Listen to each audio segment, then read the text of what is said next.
Mayor Mapp, thanks for meeting with Insider NJ today, and just wanted to ask you, because we're already in the middle of this campaign, how do you intend to hit the ground running? You just announced your candidacy formally yesterday. What are you doing to engage the voters of the district? Well, that's a very important question, and I do plan to engage with every voter across the 32 municipalities in the district. I will be going to each of the municipalities in order to present myself to the people of the various municipalities, to let them know close up who I am. I know that because of my presence as the mayor of Plainfield and having a statewide presence when I was on the local finance board and as the leader of the New Jersey Urban Mayors Association, I will go into every municipality and let the people know that my leadership has placed me in a position where I will be ready from day one to provide the kind of leadership that this moment calls for, given all that is happening in Washington, D.C. And so I am excited, I am ready, and I'm willing, and I'm able to go and just let the people of the 12th Congressional District know who Adrian Mapp is. They have seen me from a distance, and now they're going to see me up close in all of their municipalities. How would you hit the ground running in Washington, D.C. if elected? Well, that's important because New Jersey needs resources, and New Jersey is facing a housing crisis.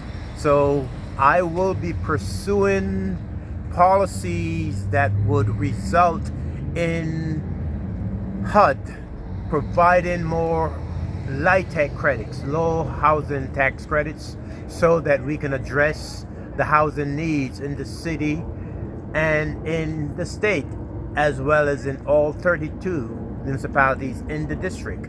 Because there's a housing crisis, we need to have more project-based vouchers so that developers are able to build the affordable housing that's needed across the district.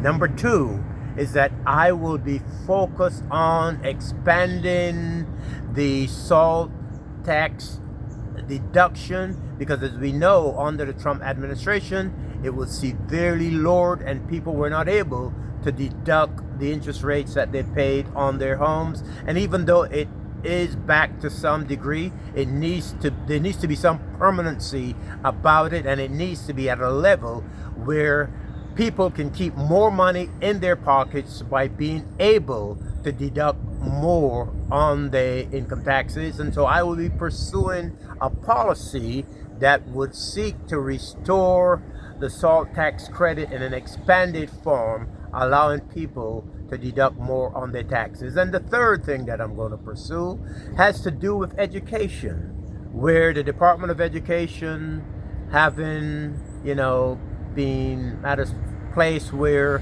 resources are being cut back, very limited under the Trump administration. I know there are so many parents in the in Congressional District 12. There is a mixture of families. We have the average medium income of about $106,000, and we have so many young parents in the district who have kids and who struggle, who have to think about all day child care for their young boys and girls. And so resources that would provide more early childhood education all day is what I will be pursuing, because parents are not to be worried about what is happening to their kids between 3 and 5 or 6 o'clock before they get home. There ought to be resources that would allow kids to stay in early childhood centers all day, and it would need funding from the Department of Education coming by way of the state down to the local school districts across all of the 32 municipalities and across the state of New Jersey. Thank you, Mayor Mapp. Thank you, sir.